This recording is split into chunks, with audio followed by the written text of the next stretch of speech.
Hi guys, my name is Scott Elzey. For my cultural immersion and advocacy project, I chose to kind of focus on the homeless population in my hometown, Bellingham, Washington.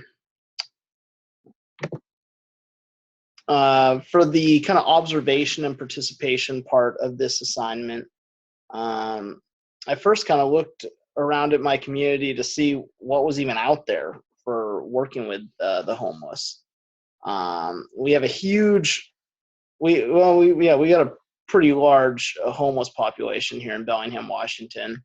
Um, the city of Bellingham's kind of about halfway in between Seattle, Washington, and Vancouver, BC, in Canada. So we're kind of caught between these two big cities. It's pretty close to the border. And for whatever reason, we just tend to have a large population here. It's a very pretty area. Doesn't get very cold, although it's been very cold this winter. So that's been tough for the community, especially for the homeless. Anyhow, so because of that, we do have a large group of agencies that work with homeless people in general. Several places of interest that I checked into or involved myself with were the Lighthouse Mission, which has several different facets to it. It's got the New Life Center, which is kind of for longer term housing, or for about a year, where they're involved in volunteer work. But they're getting housing, and that's got about 12 beds. They also have the Agape House, which is for women. They've got the Drop-In Center, which is where I volunteered my time.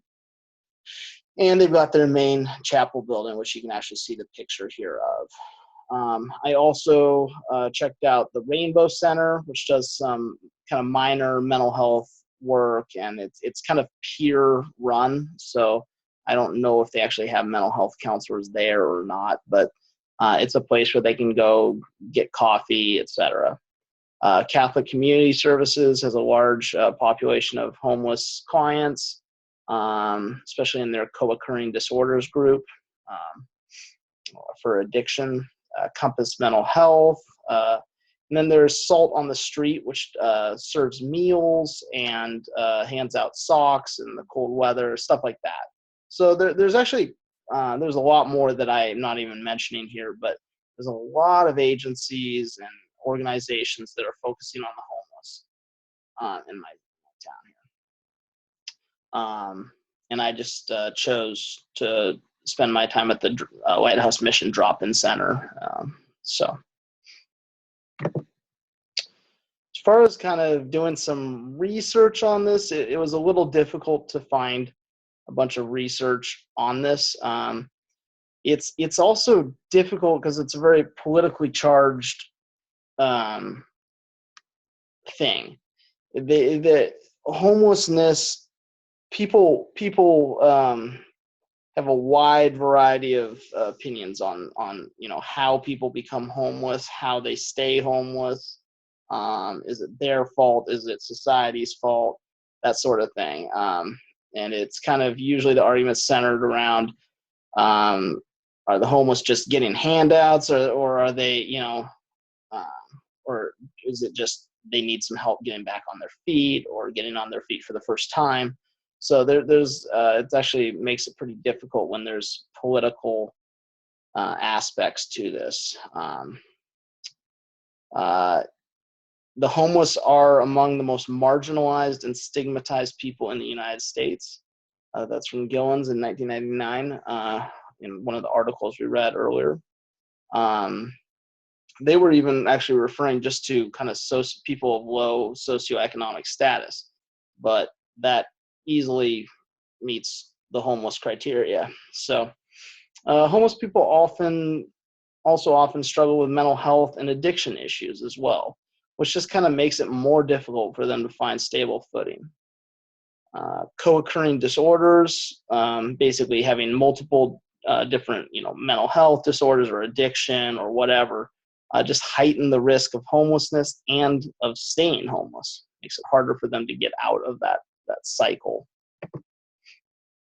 So I spent, like I said, I spent a lot of my time at the Lighthouse Mission Drop-In Center, and I've changed the names here, of course, but they were all willing to share. I spoke with several people there who are homeless and are seeking a better life. So Dan, TJ, and Chris, I've all met there. And what's interesting is just kind of the demographics of homelessness. It really can affect anyone, regardless of gender or age. And I spoke with all three male people, but there were women there. It was a pretty widespread group of people. Dan's in his 60s, Chris is in his 30s or early 40s, and TJ was about 20, maybe not even 20. So it kind of hit all spectrums there. One of the interesting things I thought that Dan mentioned was just kind of that Bellingham is a good place to be homeless. And that's an interesting line for a number of reasons. What he meant by that was there are a lot of services there for them.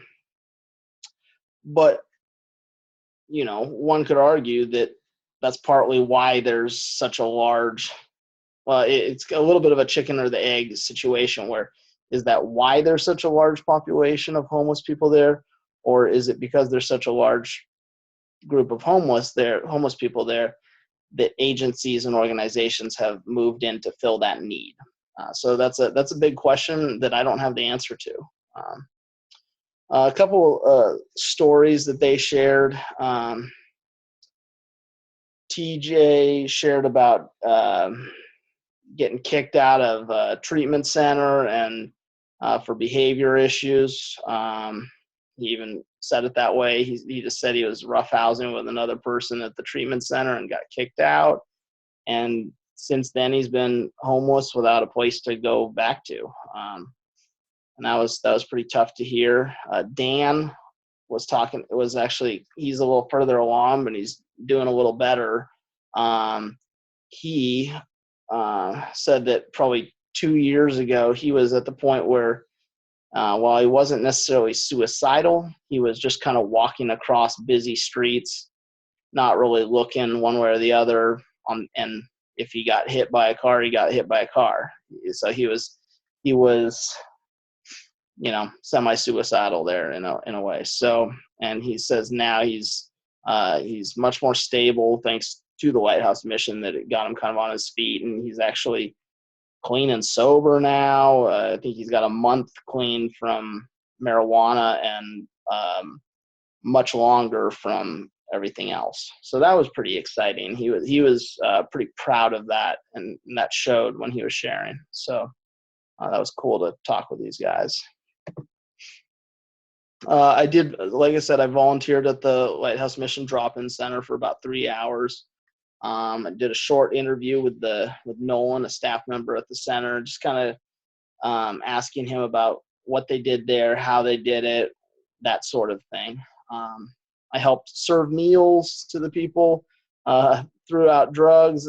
Some of the people would come in and actually turn in drugs to staff members because they were like, they didn't want them, or they found them there or something. They found them and were wanting to get them out of their hands. So that was pretty cool. I would be remiss not to note that there's also probably people there who were using drugs secretly or something. So it's not just like, it is a mixed bag at a place like the Drop-In Center, which is definitely focused on kind of harm reduction. We also organized a couple of activities. There was like a movie going, and people were playing some games and stuff. And then around 9 or 10 p.m., there was kind of an influx of people coming in who were kind of arriving, finding their spot for the night that's safe. So Nolan did mention that the White House mission is 100% funded by like just people or local businesses and churches. There's no government funding. So that was kind of cool, because it's been there for probably 60 some years. So it's been holding its own for a long time. They are able, just in the drop-in center alone, there's room for up to 120 people to spend the night. They serve all the meals and refreshments. At the main Lighthouse Mission Center, they serve over 400 meals a day. That's a pretty expensive thing to run, but they've kept it going. So it's pretty cool ministry.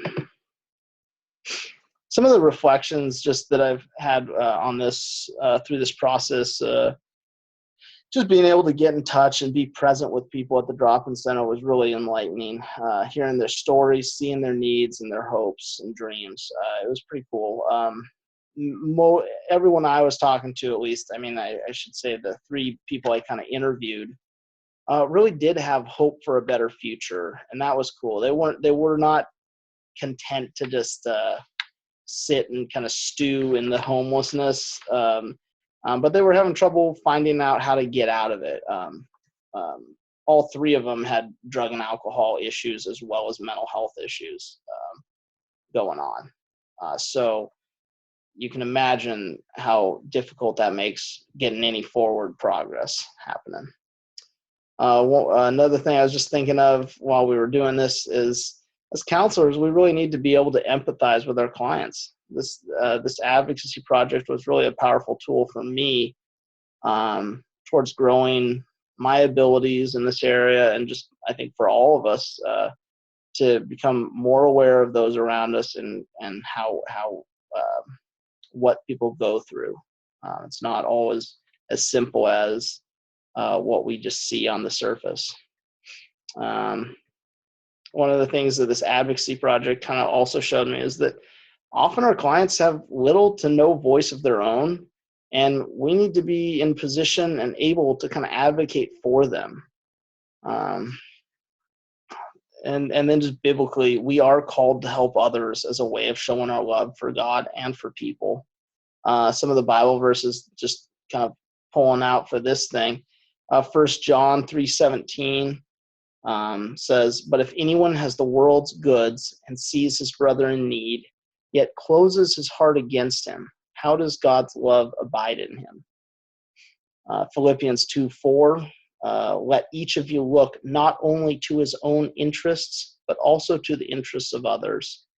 Matthew 25:35-40, "For I was hungry and you gave me food. I was thirsty and you gave me drink. I was a stranger and you welcomed me. I was naked and you clothed me. I was sick and you visited me. I was in prison and you came to see me.